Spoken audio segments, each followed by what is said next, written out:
What's up out there? Welcome back to Melvor Idle Adventure Mode, episode 17. Not a whole lot since the last time has changed, but I have picked up rune crafting and herb lore. So those two skills are completely done. I did not put the date that I grabbed herb lore on here. That was maybe Thursday or Friday, but I grabbed rune crafting on the 11th. I did write that down. So going by today's date, that was almost a week ago. So in a week, I've bought two skills, maybe three, roughly, somewhere in that neighborhood. I think I'm generating about 6 million gold per hour doing this thieving. There is a few things that change that a little bit.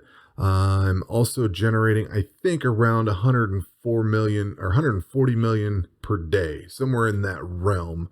So that's taken 3.5 days or so, 4 days, somewhere in there to purchase a skill. And that's at the 500 million range. So we're looking at probably another week or so to unlock these other skills. And I've kind of had a debate on what I want to do forward. So we'll discuss that here in a second. What I've been doing, well, let me show this. I know I was doing a lot with the court jester. I got him up to the mastery level of 99. Then I focused on the king for a long time, got him up to mastery level 99. And then I went to the princess and got her up to level 99. What I was looking for is what would be the best money maker. And your percent goes up. Like this is 97% success rate with the court jester. This is everything. This is the skill cape, all the boots and the hats and the gloves and everything you can get. Maybe not the thieving gloves themselves. They do add a little bit more stealth to it. But the gloves of silence add some gold. So which is better, the more stealth or the more gold? I don't know. I'm leaning towards the gloves of silence because I don't have to pay for it and it generates money, all along. I wasn't quite sure if something like the wizard would be good. You get a lot of stuff, but I don't know what this stuff sells for. And you don't get as much money. This is 1046 to 5324, where the king is the big one. It's 1060 to 7254. Now that's an average. This also does include all of your equipment, so everything is in there. That is the calculation. You don't have to worry about anything being different from that. So if I take a piece of gear off, that number will change. But if you click on some of these other ones, like this one's only 6324 is the top end, but it's still the 1060. Higher success rate though, by a little bit. This one's a higher success rate by a lot, but he drops a lot of money. So I'm not sure that he actually can generate as much money as you can with some of the other ones. Now he does have a better chance of getting, because he drops so much less stuff. The chest of gems in the antique vase probably has a more of a chance to drop. And I'm not sure that the king is necessarily the absolute best one to thieve from, because he's only got a 76% hit or percent chance to steal. But he has a bunch of stuff you can get. You can get diamonds off of him. You can still get the chest of gems, the unique vase. I don't know that he's necessarily worse or better. Probably kind of equal to, maybe. I'm thinking better overall, though. I don't know. It's difficult to say because he has a lower success rate, but he gives you more money when you do. So in theory, the bigger loot pool and the more money should be better. So I've been parked on him. I have not made changes to agility. I still have the coal stones on number 4 and rooftop run on number 5. I don't think there's anything else on any of these that offers any kind of money. Like I can go with mastery or something like that, but I don't have this, I don't have some of the skills to get into this. So I have the pillar of generosity, which gives the 10% gold globally. And then we've got these two here that I talked about, which give you 20% each from thieving. So I think this is the best build that I can get for thieving. If there's anything different that I can change, let me know down below, because like I said, I think this is it. The gloves of silence, the sneakers, the signet ring, the coin purse, the jeweled necklace, the skill cape, and the goblin mask. I know there's something I can do with the purses on here to equip, but that would mean I'd have to stop and go generate all that and then come back. And I just kind of wanted to see how this went as it ran. The other thing I've been doing, planting carrots, planting baronto, and I don't have anything left Seed wise, I don't have any other trees. I should have kept some of the other trees, but I've also been selling everything in, um, well, those things that I mentioned, the apples, the Baronto, and the carrots. So if I put these together, I'm making, did I get all that? Yeah, 725,000. I don't remember the last time I checked this, 45 minutes ago or something like that, or whatever. These grow, obviously they grow when the farming is complete, which is every few hours. So when I say I'm making about 6 million per hour, I'm not necessarily including these, although they get into the average, if that makes sense. Because I'm going by the amount of money I have. Like, I'm okay, 400 million at this point. Well, it could be 400 million even. It could be 400 and 900,000. You know what I mean? Like, it could be a wide range. I just went with the top, the numbers shown. So I wasn't too exact with it, and I've kind of just been looking at it and taking windage. So the numbers that I give, 6 million per hour, say 140 million per day, that's rough estimates. I just kind of let this thing run. The other thing I've been doing is, if you go into your inventory, you get these gem boxes here. I've been popping these things open. I started selling all the gems, everything.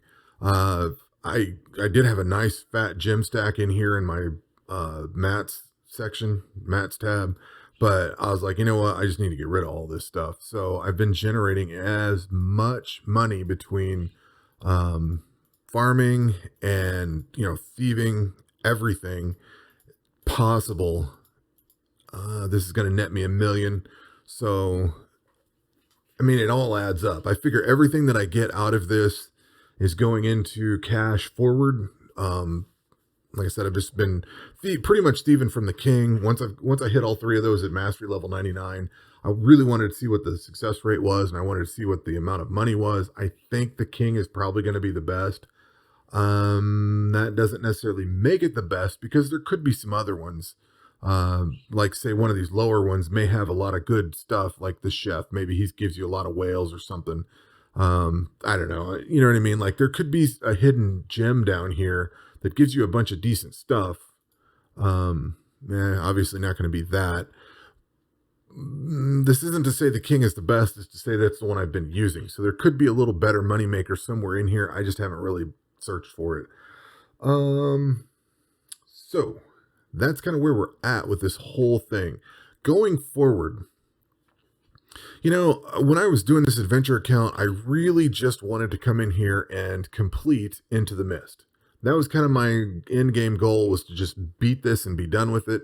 And that would be the end of adventure. And it may still be the end of adventure. I'm not sure. I just saw the other day that in November, we're going to get the 1.0 release of Melvor Idol. And it's going to come with, I don't know, whatever else. I can't remember everything it was. One of the big things is another gear slot. So you can have your 3 combat slots and then your non-combat slot, which I think is going to be awesome. Can't wait for that.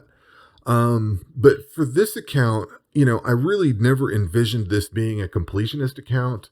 At best, if I'm going to unlock all these skills, I would probably go for the all skill cape. This would not work with all the masteries. I just don't care enough. I've got 2 other accounts I'm going to do that with.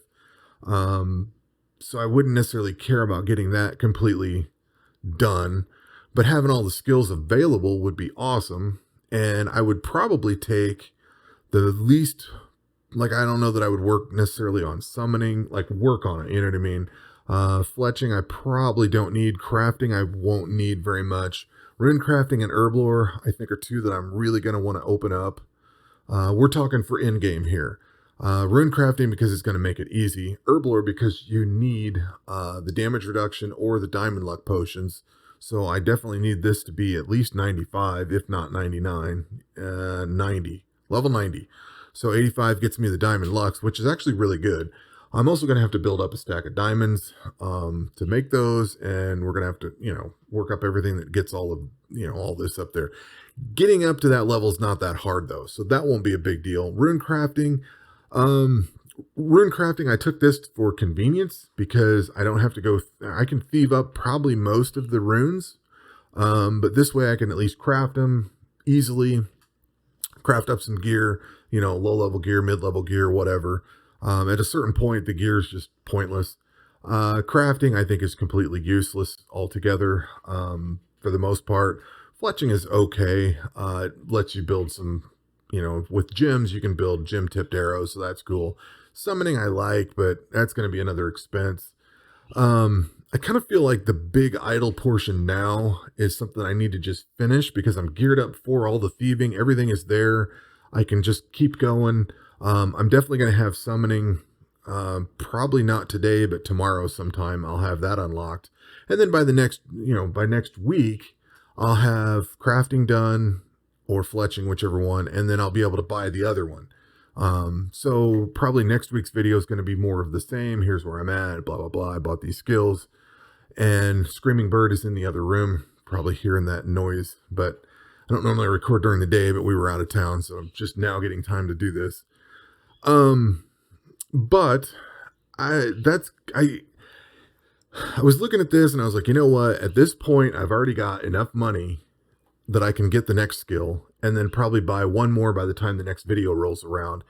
I could sit back and, if I do fletching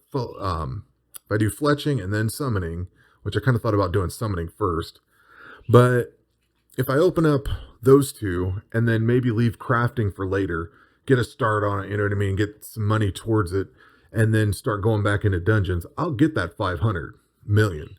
The problem is somebody's going to start taking money, and yeah, that's going to get real expensive in there for a little while, I think, especially trying to raise the levels there and get that thing up. So I'm kind of wandering a little bit on and off topic here, but I'm not sure how I want to proceed with that. I think I want to just go ahead and plow through this because I've already got the money and the items and everything set, and just go ahead and get the last 3 skills done and opened.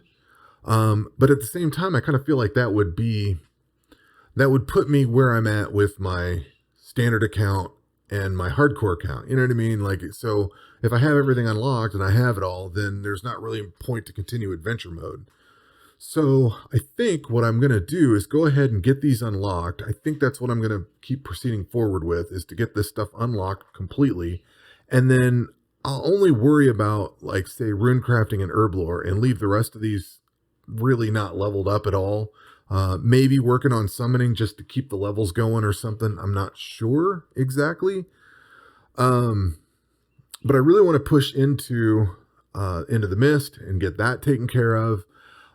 With some other things coming along, with 1.0 coming, any changes that makes could be interesting to play into this adventure account. So having all of these skills unlocked and ready to go in there might be a good opportunity there too. I'm not entirely sold on just ending this at Into the Mist. But at the same time, it's kind of starting to become just the same as this adventure account will be the same as my hardcore or my standard account. You know what I mean? So it kind of blends in there a little bit. But for the moment, we're going to keep going the way things are. I'm really not sure how I can tweak this in any other way aside from, say, unlocking summoning and working up some, the tablets in that. But that's going to take a lot of work to get there. I'm already parked here and making money. You know what I mean? So to stop and go do something else, I don't know, would be advantageous. I also kind of thought about work with my hardcore account, because I need to get some completion stuff done. I thought about using a couple of different techniques to see how much money you can make per hour, just out of curiosity, but I don't know. We'll see if I get there. The other thing I was thinking about is this account offers a different opportunity than I get with my other accounts. Like, my standard account was kind of a straight shot. I went through all the skills kind of in a top to bottom order, and then I went into combat. You know what I mean? I've kind of went that direction. With my hardcore account, you've seen where I've taken both of those, and you've seen where I've taken this adventure account. But most of those come from the standpoint of working their way up into the dungeons. With this account, I'm basically at the end game now, and I can work backwards towards completion. Like, I was thinking about this this morning. I've basically unlocked, I haven't beat the Fire God dungeon yet, so I can't unlock this, but I have all these interval reduction skills there, and I didn't even have fletching and crafting unlocked yet. So I have the reduction skills for it. So, I could go for maybe not completion, but I could go for, getting all this stuff, see how fast I can get some of this stuff done. I've still got like the auto slayer to unlock and, where was that other one? All this necro gear and stuff. Like I need to get, summoning leveled up to these levels. So there is some different opportunity to see how this works going a different direction because I'm already at in game. Theoretically, I could push this through into the mist, get that extra little, the little slot you get up here. I could get that done and then really work on some of this other stuff and, really accelerate leveling some of these. So having these unlocked would be really cool. I got to work on ranged a little bit, which I'm pretty well there for in game, and then do the same thing for magic. And then I'm ready to go tackle into the mist. I could probably take, I have to check my gear. I need to get the rest of the god gear, but I could probably start looking at taking on into the mist with this account really fast. And like I said, once I beat that, start grinding on some of the other stuff and work my way backwards. It'd be kind of interesting to see how that plays out. Video's kind of going on a little bit more than I wanted, as usual. I guess I get long-winded here. But going forward, I was taking a little bit longer look than I was intending, but going forward, I'm going to try to unlock the rest of these skills and keep going the way I'm going. So hopefully that's helpful on why I'm going to keep running the way I'm running right now. But at any rate, that'll do it for this episode. We will catch you on the next one. Take care.